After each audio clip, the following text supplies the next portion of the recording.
You brought it all home for us, which means right now, Cam Ward's been on campus, correct? Will Howard's been on campus. And as you just mentioned, Malik Murphy, this just hit the news cycle, has hit the transfer portal from Texas. Yeah. So the first two, there are people who want. I've seen conversation of both Cam Ward and Will Howard as people's desired targets for Miami. Talking to TRX, throw up the X. What's going on, man? To me, it's Cam Ward and a big gap to anybody else because of his play on the field, not because he and I share a first name. But, I like the fact that he's being intentional with his process, not just committing to the first school that he's seen. I like that as a person. I dislike it as a fan, right? Because he's going to officially visit Florida State. That's been confirmed by reports.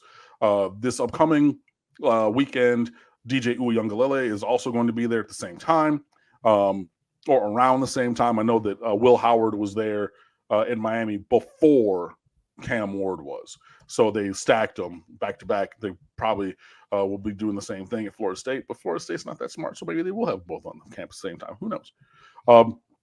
I would be fine with either. Let that be known. My preference is Cam Ward, full stop. Malik Murphy, also very high on the list. He is not going to be available for the college football playoff. He wanted to stay and be available for the Sugar Bowl and things like that, but he's just like, hey, man, the timeline is the timeline, and I got to do what's right for me. Because the writing's on the wall. He's not going to be the future quarterback of the Texas Longhorns. That's just not going to be it. So he's looking to move on. I wanted him as a recruit, wanted him last year. I would take him again now, and everything. But that's number one on the list, is finding a quarterback. Also, hey, I wish Tyler Van Dyke well in Wisconsin. He's going to get back with check with me kind of coach in the passing game. Phil Longo, they do want to run more spread kind of things. I think that hand holding of like, look at me right before snap. I'm like, this is the read, and kind of like help that out. There were only two quarterbacks in the Big Ten who threw for 3,000 yards last year. I don't know if that's going to be possible for him at Wisconsin. He would have thrown for 3,000 this year at Miami had he not been injured for a game and benched for another. But yeah, man, I think that's about one of the best possible landing spots for him. That's a team that's firmly in the middle third of the new look Big Ten. Expanding it out. Wouldn't say like top, wouldn't say bottom, but like in that middle group of teams, I think Wisconsin's firmly there. He's going to have another good offensive line. He's going to have another good group of running backs and things, just like at Miami. Hopefully, he does well. Wish him well on his way out, but Miami is well on the way towards finding, hopefully, a replacement through the portal, and continuing to develop the other guys on the roster. And even somebody like a Jakari Brown, who's going to be starting the bowl game, he's a guy who probably still needs another mango season. Again, when he came in and said it's probably going to be maybe like a DJ Shockley type. Like maybe he needs to wait 4 years to be his fifth year to have a chance to play as he develops his throwing ability. But yeah, Miami is looking at several guys. Also had an in-home with Marley Cook, a big defensive tackle from Middle Tennessee. And Miami has gone out onto the transfer portal to get starting in rotation interior linemen on both sides of the ball, right? And Marley Cook, I think he's like 6'7", 310. He's a big guy in the middle. You had Thomas Gore in there. You had Branson Dean, who I think could probably end up as an NFL player, find his way onto the bottom part of a 53-man roster. But you're going to need other guys, and you have an all-conference player of size like a Marley Dean. They went in home with him as a transfer target as well. So, Cristobal was at the state championships in Tallahassee. Why in the world the Florida State Championship, the high school state championships in Tallahassee? Like, good God, man. Like, it was Orlando, fine, Central Florida, right? But the thing, when they moved them to Central Florida, and I know I'm all over the place, but when they moved them to Central Florida, they then changed the TV contract and contracted with a television group that only serves Orange County. So you could not watch FHSAA state championships for the longest. They finally had one in South Florida last year at Drive Pink Stadium, used to be Lockhart Stadium here in Fort Lauderdale. They had states there for a lot of the larger classifications, and finally those were on television. And then they're like, okay, cool. So we're back with Bally's or Sun Sports, whatever. But all of them are going to be in Tallahassee. And I'm like, bro, like, what? Like, why are we? Like, whatever. Anyway, so it is what it is. But Cristobal and them, they were there recruiting on the sidelines, or doing all those things. So we are well into recruiting season for the Hurricanes. Just to add my 2 cents on that, it seems rather simple, and I know it's not this simple, but rather simple, especially in a state the size of Florida, that it's crucial that you give people access to be able to make reasonable travel there. So you do one of 2 things. Either you make it centrally located all the time. Mm-hmm. We're always in Orlando. That's where we are. I don't know if that's a perfect spot, but it seems, based on my pretty decent but limited geographical knowledge of the state of Florida, you would go with Orlando. Or you would say, although it's going to screw some people up in particular years, we're going to move it all over.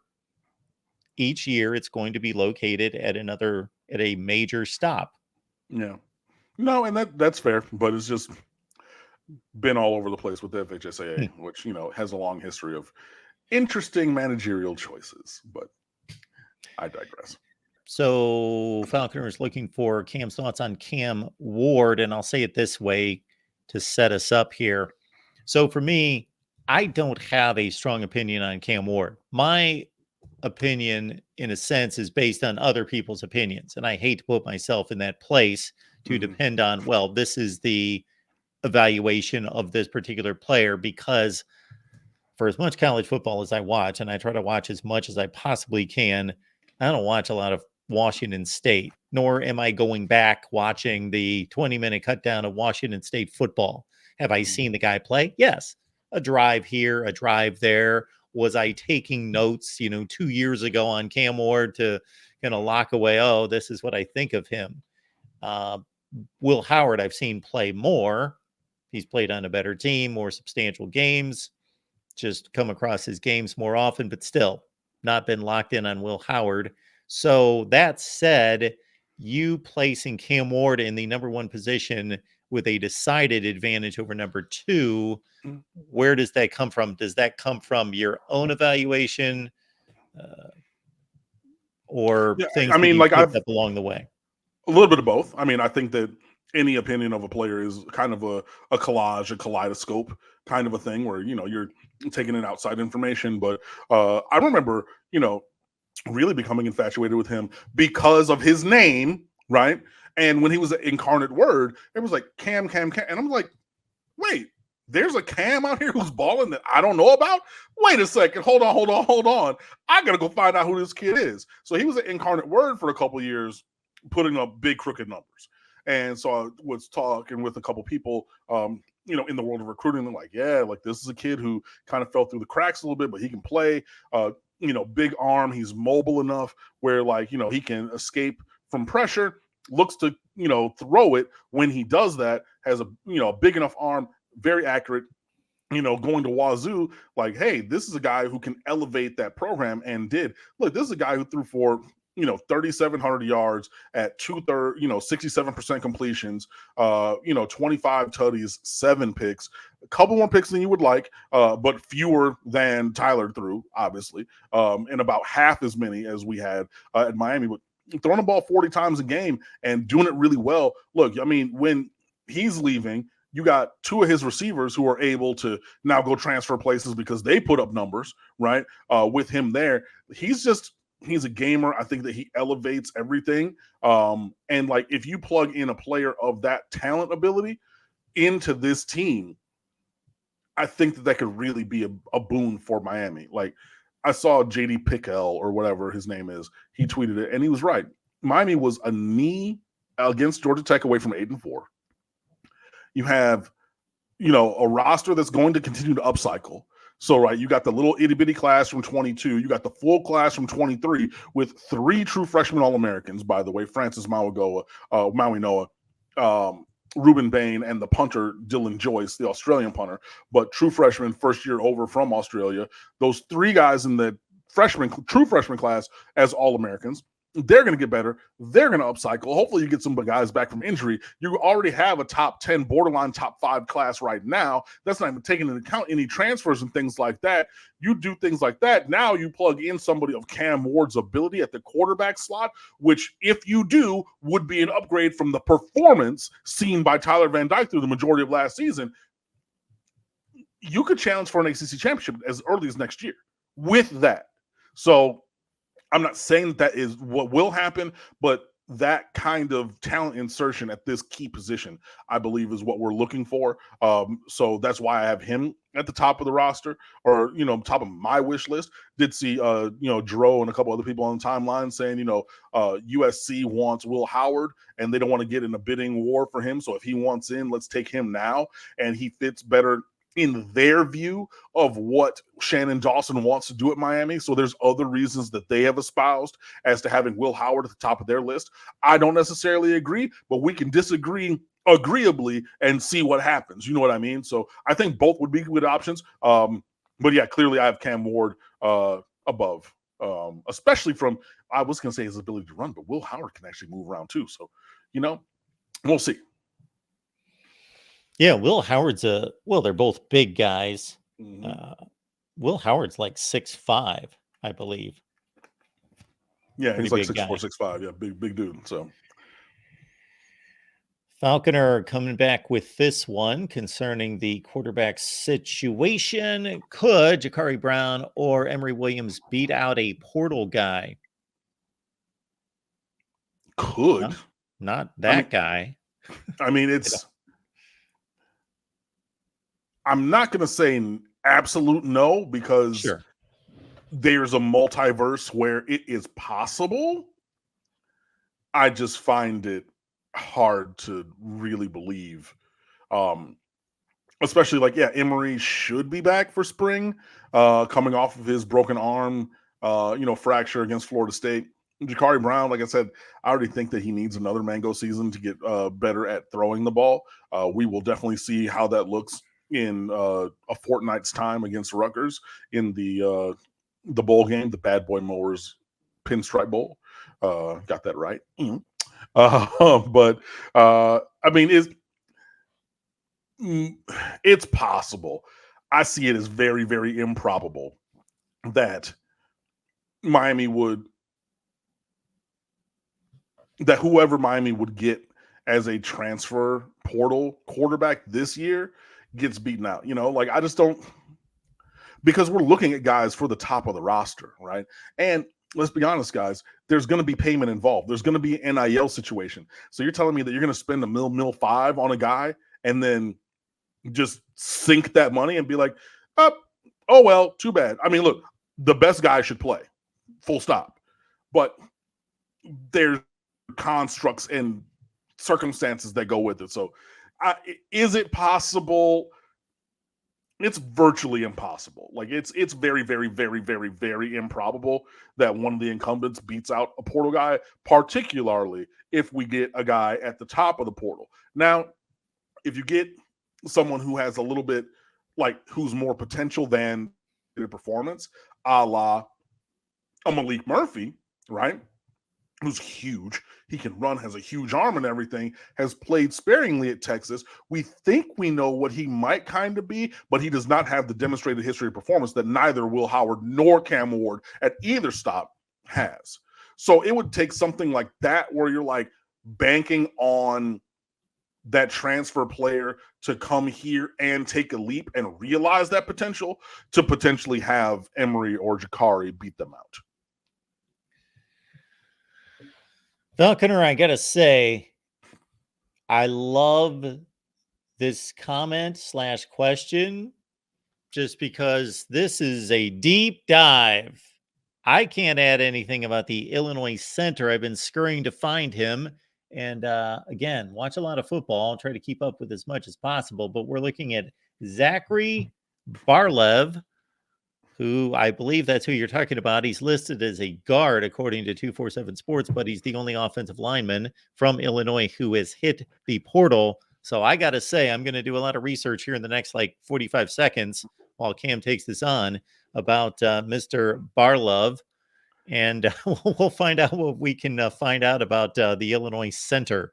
I've been working on these notebooks. That's a name that I haven't heard until Mark just said it. I ain't got nothing for you, to be perfectly honest. I know that we are going to be looking for potentially a center. I know that we've recruited a couple of guys. Even we have like a Luis Cristobal, the nephew of the coach who's on the roster. There are a couple other options who were interior lineman types that we recruited in the past couple of years that might fit the bill. But yeah, I don't know anything about this guy. I can't even lie to you. If you're looking for a name of a guy who we recruited, who could maybe slide there from like the last class, it was hold on. I'm scrolling. I'm going to get there. Antonio Tripp, who was a 4-star from IMG Academy. He profiles as interior lineman Tommy Kinsler. He's larger. He's 6'6". So he was a tackle in high school, could be a tackle guard kind of a guy. But yeah, really, you're looking there at Tripp as the guy in the last class to maybe be one who could step up. And then we have Nico Francavilla in this current class. But I look at him as a program player, depth for a rainy day, and not the rainy days of this weekend, which apparently are coming to South Florida. Like it's gonna, and it floods when like it sprinkles on my street. So I'm not looking forward to this weekend and a reported potential 8.5 inches of rain in Central Fort Lauderdale. But I mean Nico Francavilla, not for these rainy days, but for the rainy days off in the distance, as it were. The proverbial rainy days. Yes. I may have the wrong guy here because this guy does not look like a Miami prospect here. He's a 2-star.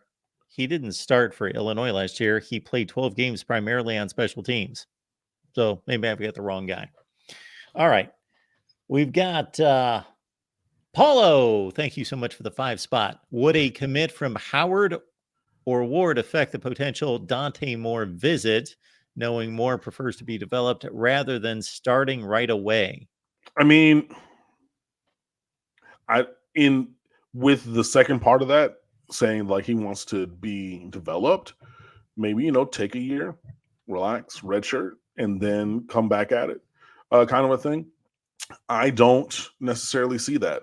Now, I mean, guys want to play, and Dante Moore does have elite talent. Like he was All-American, player of the game in the All-American game last year, and top 5 recruit in this past recruiting class. It wasn't perfect for him at UCLA. He did throw several pick sixes. The game was a little fast for him, and things like that. But that happens, right?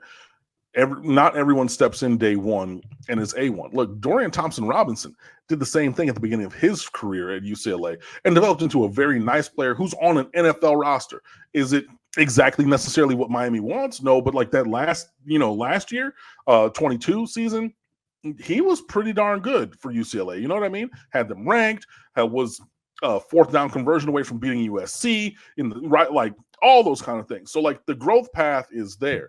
But if Dante Moore is okay with, taking a backseat for a year, being developed, and then challenging or, getting the starting job at his chosen destination for the 2025 season, then I'm with it. But I think that, again, when you take into account NIL, when you take into account the coaching staff, where of the teams that he's visiting, their longevity, the offensive system that they run, the relationships that they have had with him before, all of that goes into account. But I don't think that a commit from either, mercenary 1-year quarterback would derail anything with Dante Moore, given your stated point of the question that he's looking on a longer term scale for his career. I don't think 1 year with that would deter him necessarily.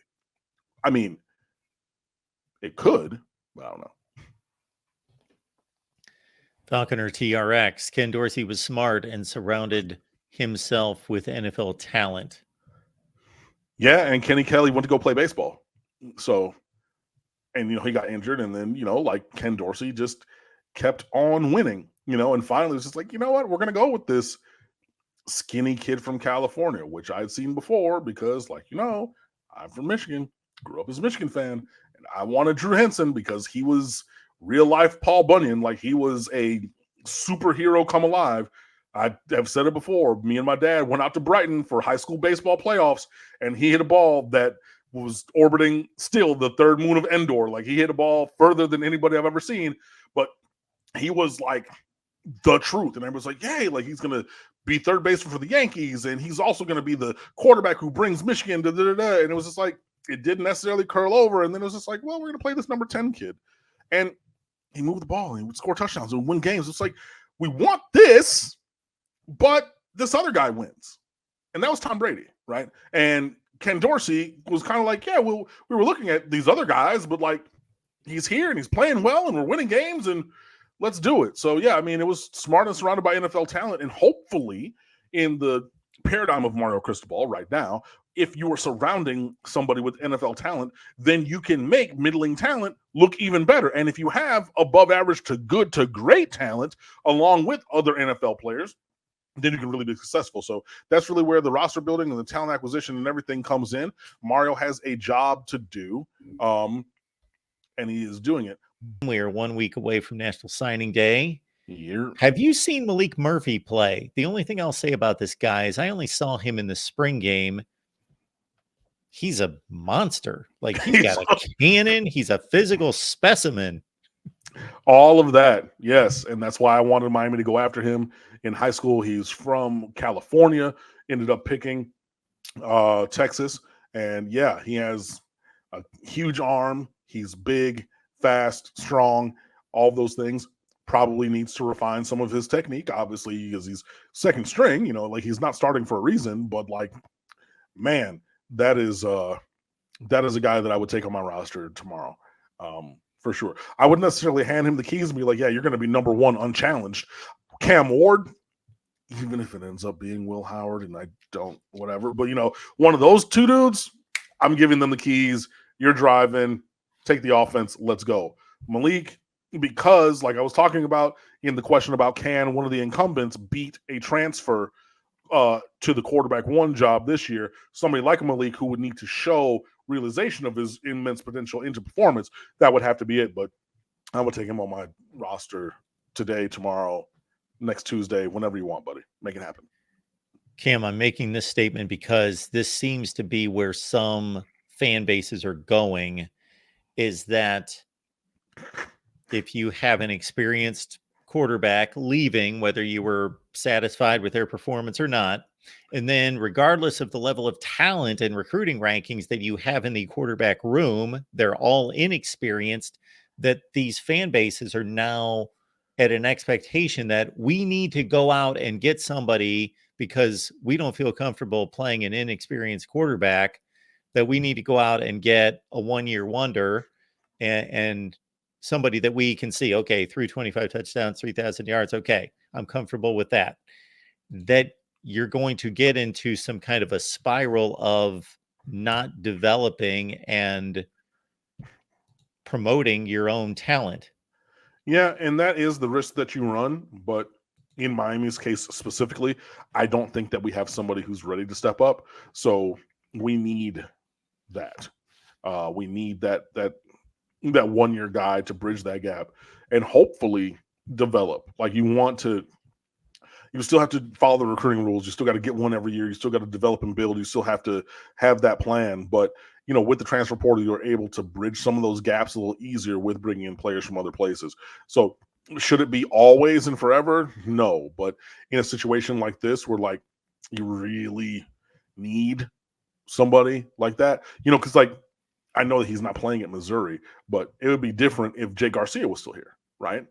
Like, you feel, I mean, I know how his career has gone, but had he stayed here and everything and shown the ability and you probably feel a little bit more comfortable than you are presently. But yeah, it's a a delicate balance to find, but you have to do what's best to win now. And if that's going out and getting the best players from other places to plug into your roster to fill those gaps, then do it. Chi-Town Kane is mentioning here that Rodney Hill is transferring from Florida State. He was a roughly top 50 player coming out of the state of Georgia, top 50 in the state of Georgia, number 36 athlete, had 50 carries for the Seminoles this past year, 1 touchdown. I mean, good for Rodney Hill. I like what we got on the roster, in the pipeline, being recruited, especially, to play running back. Yeah, no, I'm fine on that. Irvin Williams, I don't know where this is coming from, but it's amusing me. Sorry, Mark, I want to apologize about Willie. I gave you hell and you was right. Is that Willie Taggart? That's the only person I can think of.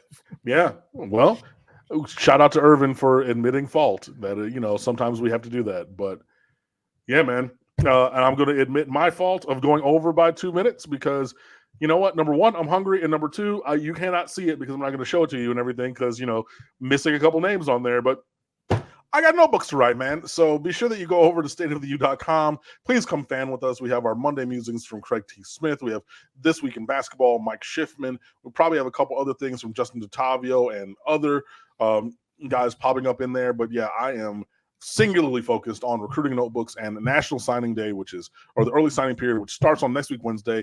As per usual, taking the day off from the secret day job, I will be here with you guys next Wednesday evening to recap all that has happened. Hopefully everybody signs that we expect.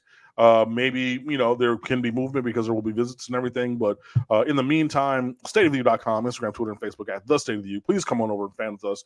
Personal Twitter is at Underwood Sports. And I'm going to get out of here. So, Mark, it's been real. It's been fun. It's been real fun. See you soon, buddy. Thanks, Cam. Appreciate it, man.